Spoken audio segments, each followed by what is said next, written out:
Hey guys, Welsknight here, and welcome back to another episode from the Hermitcraft server. I hope you guys are having an awesome day. I am having a great day. It's been a little while since we've been on Hermitcraft. I know this has been Kingdoms Week, so we've had a lot of kingdoms, and that's going to continue to be the case just for the next couple days. I think I'm about to, at the time of this recording, it's actually like for you guys last Tuesday. And I'm going on a trip to Wisconsin this weekend for a wedding, so I'm backlogging a bit. And by the time I get back, I'll be back like Sunday or Monday. I don't know exactly when yet because it's a very long drive, and it's going to depend on how tired I am after the wedding and all that kind of stuff.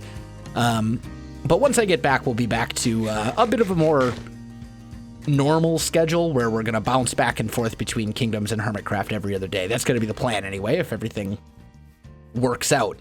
What I want to do in today's episode, though, is I want to work a bit more on the cathedral, on the towers specifically, and I want this to be a little bit of a talky episode. Somebody left a comment on, I think it was the last Hermitcraft video. It might not have been. It might have been a different one.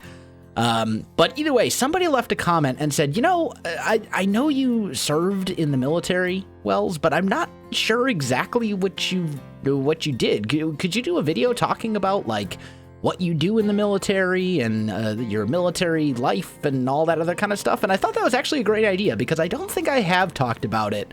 Like I've mentioned it in passing, you know, little things here and there, but I haven't really talked about what I do and, you know, where I've been and all these other kinds of stuff. So I want to talk about it today. Well, I figure why not? We'll give it a try and we'll see how it goes. And it's going to be a little bit of a talky episode, and it works out because with me backlogging, I'm on kind of a tight schedule anyway. So talky episodes are kind of my excuse to sham a little bit when it comes to videos. Yeah. Anyway, so I'm going to work on the cathedral towers, and we'll sort of talk about, you know, me and the military. If you're not interested in that, that's perfectly fine. You're welcome to just jump to the very end of the video and see the progress that we've made. But if you're interested in hearing about my military background and all that kind of stuff, you know, stay tuned because we're going to talk about it today. So, I have been in the military, in the United States Army, in some form or another for about 10 and a half years at this point. I joined in February of 2007 when I was 17 years old. So, it's been a while. With that, I enlisted when you're 17 in the United States. I don't know how it works in other countries. I'm assuming it's either relatively similar or they may not even let you enlist when you're 17. When you're 17 in the United States and you want to enlist in the military, you are required to have your parents sign off on it. They have to say, yeah, we're fine with you joining the military. It's okay. We will allow this, right? So I had to get my parents to sign off on it. When I initially wanted to join, I was very gung-ho. I was very excited, and I decided I wanted to be an infantryman. And my parents said, we are totally fine with you joining the military. We are totally not fine with you being in the infantry. So if you want to join the military, you will not be infantry. You will pick something else. And I said, okay, fine. I will join as a paralegal. And in retrospect, that was probably the best decision I could possibly have made, because after about, by the time I get out of the military entirely, I will have 11 years of service. After 10 and a half years of service, I absolutely love my paralegal job. And it's a fascinating job. It really is. It's quite interesting because in the civilian world, right? And when I say civilian, I just mean the non-military world. If you're a paralegal, odds are you probably work for a law firm, and that law firm specializes in one or maybe a couple types of law, right? Most of them aren't general practice. Occasionally, there certainly do exist general practice law firms where they'll handle anything that requires a lawyer, but most of them are not general practice law firms. Most of them are one specific type. You know, they deal with family law, they deal with criminal law, they deal with whatever, right? in the military, the legal part of the military, the JAG, the Judge Advocate General Corps, the JAG, they deal with every type of law. And it's really interesting because every day it's something different. One day you'll be dealing with criminal law. One day you'll be dealing with, someone who is having a problem with their landlord and they want to know what their legal rights are. And one day you'll be dealing with, telling people what they're legally allowed to do in when deployed, like rules of engagement. And I mean, like, there's just so many different potential things that you might end up doing as a military paralegal or a military lawyer for that matter. And it's just really, really interesting. Rather than doing the same couple of things over and over and over and over and over again, you get a wide variety of different things to deal with. And it's really kind of cool in that way. And it's very kind of unique in that way as well. That's not the case for most paralegals in the world. I wouldn't say it's unique to military paralegals, but it's certainly something that is a lot more prevalent in the military than it is in the civilian world. Now, with that said, I spent most of my career, I spent like the first, roughly 7, maybe 8 years of my career as part of the Wisconsin National Guard, which is like a reserve component for those of you who aren't super familiar. I just realized we need to fix that a little bit up there, but that's fine. We can do that. And I was a battalion paralegal. And what that means, so the Army is divided up into smaller and smaller and smaller sections, right? You start with like the Army, and then the Army's made up of several corps. And is the plural of corps corps? Or is the plural of corps corps? I don't know. Either way, you'll have like, 1 corps, 2 corps, 3 corps, etc. And then they're divided up from there into divisions. And then from divisions, you go down to brigades? No, is that right? Yeah, from divisions you go to brigades, from brigades you go to battalions, and from battalions platoons, or companies platoon, all the way down. So you go from, basically it's a way of dividing up the Army from the entirety of the Army down to like 5 or 6 man teams, right? So it's an organizational thing. So when I say I'm a battalion paralegal, that means I'm working for a division of like a chunk of a larger organization, right? So like basically I was working with about I think we had 5 or 6 companies. It was a couple. I was a battalion paralegal for a couple different battalions. I think one of them had 4 companies, and one of them had 5 companies. And a company is anywhere from like 60 to say 100, 150 people, give or take. So that's kind of what I did. And as a battalion paralegal, basically your job is to work with the commanders and basically just make sure that they have whatever legal support they need, right? If they have a question, you help them with that. If they have a discipline issue where they need to discipline a soldier or something, you help them with that. If you give legal brief, you do all these different things. It's a wide variety of potential different things that could potentially come up. You develop a close working relationship with the commanders, the people in charge. Sometimes you have to be able to tell a commander that, like, no, sir, I'm sorry, you can't do that. That's not legal. Thing that's not within the confines of the law, because commanders, they don't know. They don't necessarily know all the laws. And I mean, obviously there's common sense laws out there, right? Like you can't commit war crimes. Okay, fine. We get that. But then there's little things like, hey, I have a soldier that did something incredibly stupid. I want to throw him in jail for a month. And you have to say, I'm sorry, sir, you can't just do that. There's a process, right? Or whatever it may be, that you have to kind of advise commanders on regulations and what's allowed and what isn't allowed and how certain policies work and, different things like that. Although that's also in many ways the actual lawyers' jobs as well. It's kind of one of those things where, like, in my experience, the commanders would come to me, and if I didn't have an answer, I'd get in touch with the lawyer, one of the JAG attorneys, one of the officers that was appointed over me, so to speak. So I spent 7 or 8 years, something like that, as a battalion paralegal for, I believe, 3 different battalions, something like that. I'm trying to remember. It's been a while. And eventually, I came in as a private. I got promoted a couple times. Eventually, I made Sergeant E5, and then I was a sergeant paralegal. I was a sergeant, an E5 battalion paralegal, non-commissioned officer battalion paralegal. And the way that the promotion structure in the Guard is kind of set up is a little weird. So basically, you have different positions that are available throughout the state, right? And in order to get promoted to the next rank, you have to, be eligible for that promotion based on, how long you've been in and how long you've been the previous rank and that you've attended certain schools and, all these other different types of things, right? But then you also need that slot to be available.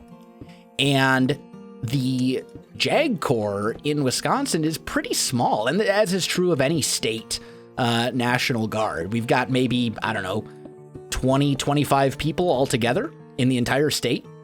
So, and most of those are not high-ranking positions. Most of those are like your lower enlisted, right? Your specialists and your privates. So in order for me to get promoted, I basically had to wait for someone to retire or decide that they didn't want to be in the military anymore, or, maybe they accept a position somewhere else. They decide to change jobs or whatever it may be, right? There's a lot of different potential reasons that something like that could happen. But in order for me to get a position, a promotion, I should say, to staff sergeant, I was kind of on a waiting list, and I didn't have any upward mobility for several years. And that's just kind of the nature of it. The way that it works is like, you're pretty much guaranteed that you will get promoted eventually, unless you're just an idiot and you are a bad soldier and they're like, you are not worthy of a promotion under any circumstances. Then that's a little different. But assuming you're, relatively good at your job and you have the right set of values and you follow orders and blah, blah, blah, blah, blah. Assuming all those things are true, you will eventually get promoted.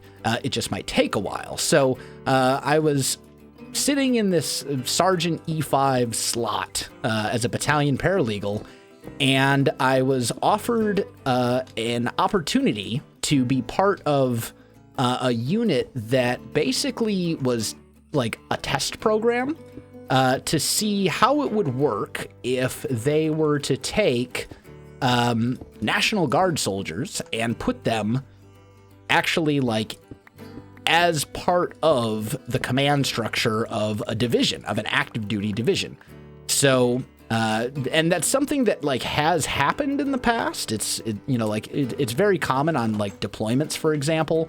For a division, an active duty division to deploy, you got like, for example, 10th Mountain Division or the 101st Airborne Division or 82nd Airborne or whatever it may be.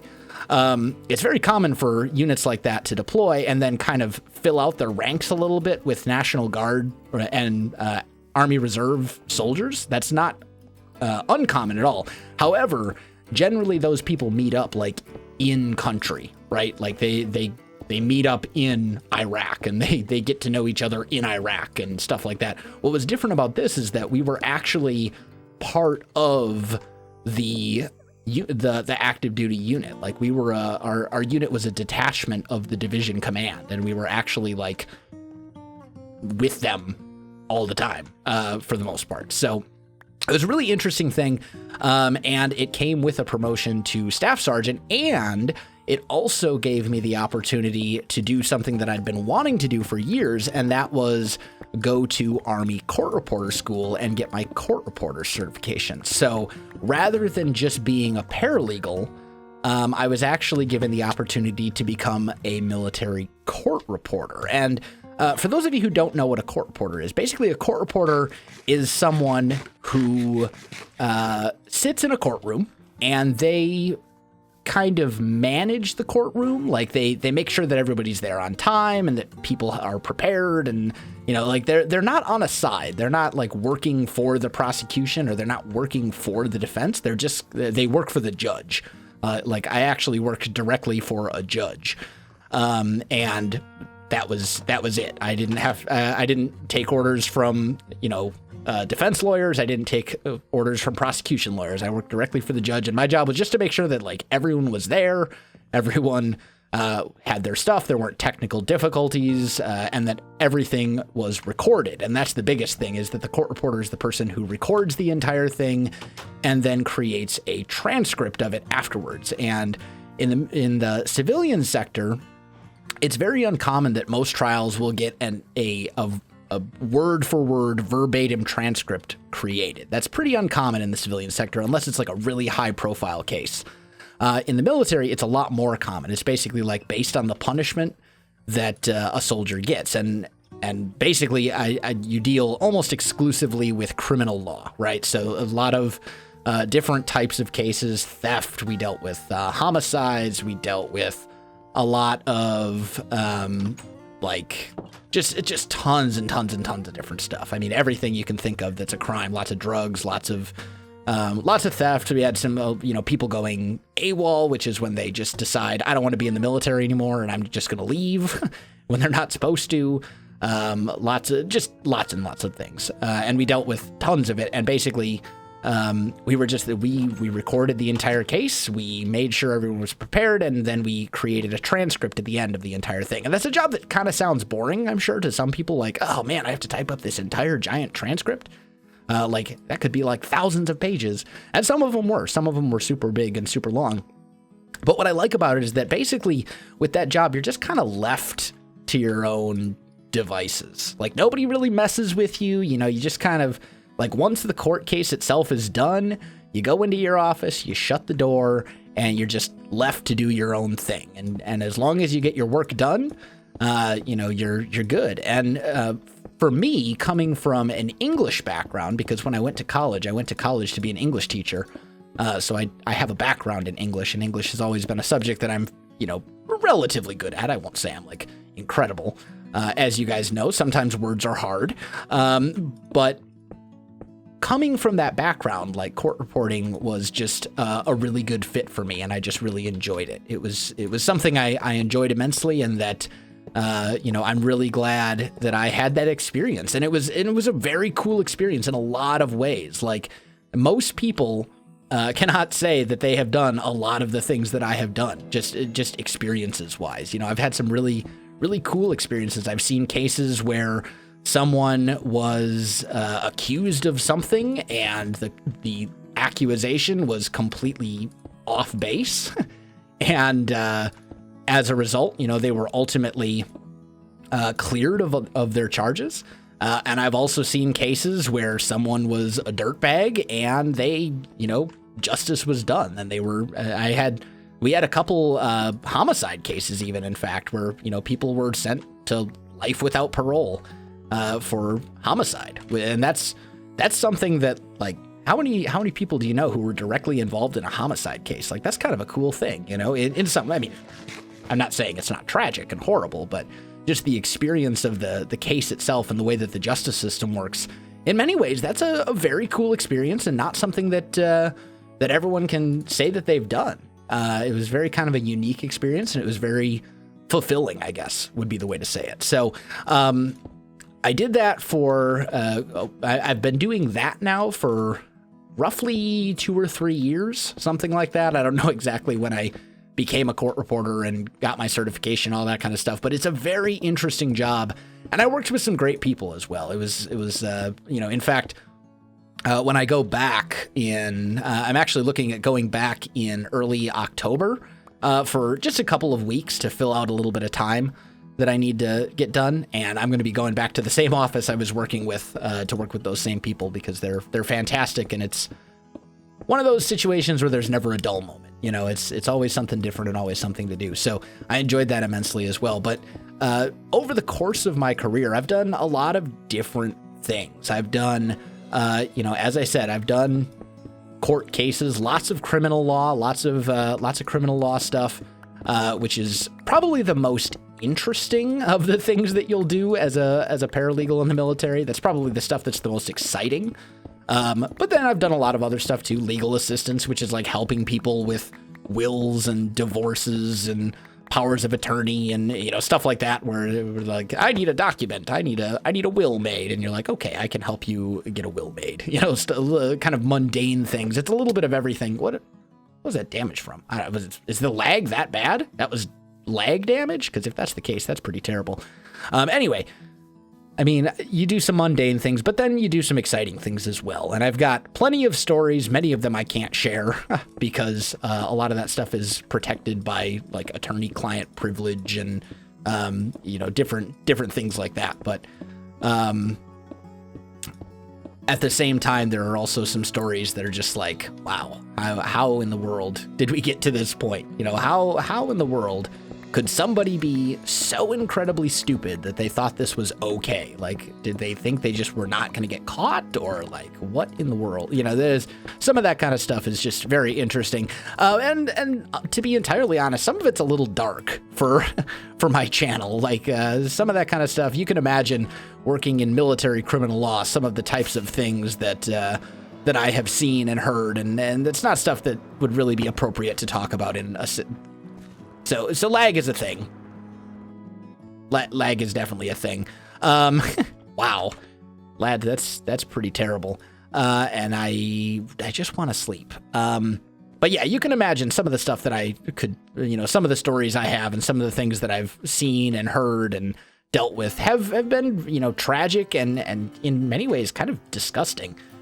Things that just are just vile, but at the same time, some of it has been extremely rewarding as well. You know, anytime you see someone who is innocent go through the process and be found not guilty, like that's a very cool feeling to see the justice system work in that way. But it's just, I don't know, it's been a fascinating experience, and it's been wonderful in many regards. I am very much looking forward to being entirely out of the military in February. That's something I'm looking forward to as well, because even though I will never look back at my time in the military and say, man, I wish I'd never done that. That was, I shouldn't have flown. Now we're going to be attempting to fly for the next 6 years. There we go. Although I will never look back at it and say, I wish I had never joined. That will never happen, because the military in many ways has made me into the person who I am today, as far as the way that I speak and the way that I think and the values that I hold and my beliefs and all these different things. I would be an incredibly different person if I had never joined the military. Even though that's the case, I also am very ready to move on. There are certain things in the military that after enough time just really get to you. You know, I mean, it's a government organization. You're going to have bureaucracy and red tape. It's just stupidity. You know, just stupid rules that don't make sense at all, or mundane things that you have to do because it's the way that the Army works. You know, like how many, let me give you a perfect example, right? Like in the military, suicide is a very big problem. Because you have people going overseas, and you have a very high stress environment, and you've got people with, you know, like PTSD and all these other things. Suicide in the military is a very, very big problem. However, the military's answer to suicide, to their problem with suicide, is that we're going to give people a briefing on suicide and how to recognize the signs that someone may be suicidal and all this other kind of stuff. And like the idea is fine. But that briefing is basically death by PowerPoint for like 2 hours, and then you get this briefing like once a month. You know, stuff like that. Like, do I really need to hear the exact same briefing that I heard last month, you know, every month for like the rest of my career? You know, little things like that. It's just little things like that over time really start to kind of grate on your mindset, you know, and get to you. Things where you see just things that just bother you, you know, not necessarily bad things where everyone would look at that and go, man, that's bad. I can't believe, you know, wow, you must have had such a horrible experience. Not that sort of thing. Just little things that are like, okay, I'm tired of dealing with this. Like, I don't need to put myself through this anymore. There was a time when absolutely, I initially joined the military for a number of reasons. One of which was that my parents are both, I don't want to say poor. Wow, look at the lag. My parents are both, I don't want to say that they're poor, because that's not true. I mean, they're fine. I didn't like grow up living in a dirt house or anything like that, but they're certainly not wealthy by any stretch of the imagination. They both work jobs that are relatively low income. They make enough to get by. They make enough to put food on the table, and we never had problems with like our not having enough money to keep our electricity on, or not having running water or anything. We never had those types of issues, but we certainly weren't riding around in Ferraris, and we didn't own a yacht, or we certainly weren't rich by any stretch of the imagination. And they told me, son, we'd love for you to be able to go to college, but if you want to go to college, you got to find a way to pay for it yourself, because we just can't. There's no way we can do it. We can't afford to. So I said, okay, and I joined the military as a way to pay for college, and also because, I had always considered joining the military. It had always been something that I wanted. If you asked me when I was 12, what I wanted to be when I grow up, I'd say, I wanted to be an army man. That was just the way that I was growing up, and it had been something that I'd always considered doing. But I just never really got around to it. That's a terrible way to say it. Of course I got around to it. I just never had, I guess what I'm trying to say is my parents telling me that they couldn't pay for any of my college and that I had to find a way to do it myself if I wanted to go. That was kind of the triggering event, so to speak. That was like the catalyst for what ultimately caused me to join. And it's not that I wouldn't necessarily, I mean, it's possible I would have joined if that hadn't been the case, but that was ultimately what caused it, more than anything else. So, yeah, I mean, it was one of those things that, looking back, I'm glad I went. I'm glad that I joined. I don't regret joining in any way, shape, or form. It's not for everybody. I certainly wouldn't say you should instantly go out and join the military, because it certainly has its. I think it takes kind of a certain sort of person to. What in the world? Where did all my slabs go? Things are just disappearing. Like, the server is being very strange right now. I don't know what's going on. The military is not for everyone. It's you need a certain mindset to go into it and to be successful. And when I say successful, I mean like to enjoy yourself and to not hate everything about life and to, et cetera, et cetera. Like, that's an important thing. But in order, if it is something that you think might be good, I will say I will never look back and regret joining. It's just one of those things that's a part of who I am as a person and as a content creator and as, you name it. It's interwoven into almost everything that I do in life. The way that I look at problems, the way that I talk to people, the way that I, analyze situations. So all these different things are very much connected to my over decade in the military. So, it's one of those things. But basically, in answer to the question, what did you do in the military? I work in military law. I deal with all sorts of different things in military law. I'm primarily, at this point, a court reporter that, works mostly in criminal law, and I work for the judge. And I work for the justice system. I don't work for the prosecution or the defense. I just work directly for the legal system in general. And it's a very interesting perspective and a very interesting experience that I honestly enjoy immensely. But I'm looking forward to putting behind me so I can focus on YouTube and focus on my family and not have this military uncertainty, I guess it would say, kind of hanging over my head. Because I never know, at any time I could receive a phone call that says, hey, we need you to be here right now. And I'll have to basically drop everything and go. That could happen. It probably won't, but it could. And it makes it very difficult to plan for different things, right? Like, how am I supposed to plan to go to, I don't know, TwitchCon or something if I don't know if I'll even be available for TwitchCon because I don't know the entire schedule a year in advance. You know, often you find those things out 2 weeks beforehand, you know? So I'm looking forward to having that behind me. And honestly, Mrs. Wells is very much looking forward to having that behind us as well, because she is, you know, it's one thing to serve in the military when you're young and you have no kids, and the only people that you'd be leaving behind if you deploy are mom and dad. Like, I mean, I challenge you to find me a whole lot of 18-year-olds who don't want to leave mom and dad behind. That's probably the majority of them. Most of them are like, get me out of here. I want my independence. I want to, you know, move away. But it's very different from that versus, you know, being 27 and married and maybe wanting to start a family and have kids at some point and all these other types of things. You know, like at this point, you know, I would be leaving behind a lot more than just mom and dad, I guess would be the way to say it. Not to mention it would an actual overseas deployment that lasted for a year, which is how long most of them last, would absolutely kill my YouTube channel. Because I don't know if you've ever experienced the internet in most of the places where the Army deploys. I'll give you a hint. You're lucky if it even exists. So one of those things. But ultimately, I think there's a lot of good experiences. Certainly some bad ones. You know, nothing.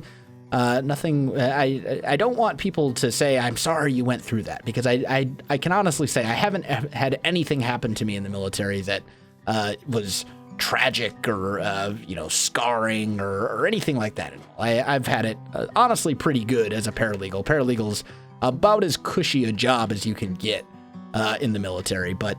I'm ready to move on. It's just time to move on with my life. I don't think we're actually gonna. Oh, look at that! We actually have slabs. It took, you know, half a year for the chest to open, but hey, that's okay. I don't think there's been anything where I'm, you know, scarred. I haven't had any horrible, terrible experiences of that nature. But it's just all the little things that add up over time, and I'm just ready to move on. You know, 10 years, with 11 years by the time I get out. Nobody can say that I didn't do my time, but I can't see myself sticking around for another 10 so that I can retire instead of just, you know, getting out. So that's kind of where I'm at with it, and you know, it's time. I'm ready. I'm at the point where I don't get lag. Oh, look at that. I give up. You know what? I'll finish this when the server wants to behave. But yeah, I think it's one of those situations where I'm just ready to move on with my life so I can focus on other things, and it's time. And it's been a great experience. It's been a great ride. Don't get me wrong. I've enjoyed it. I will certainly look back on it with fond memories, or at least parts of it. But it's time. It's time to move on to other things. So, guys, I think that is going to do it for today's episode. I was hoping to finish this up, but the server is not cooperating, so I'm just going to finish it later, and we'll call it good. I hope you enjoyed a little bit of perspective into me and my life and who I am as a person. I hope you enjoyed this talky episode. If you did enjoy it, you know what to do. Links in the description below, so check that out as well. Otherwise, my friends, thanks for watching, and I'll finish this fish someday.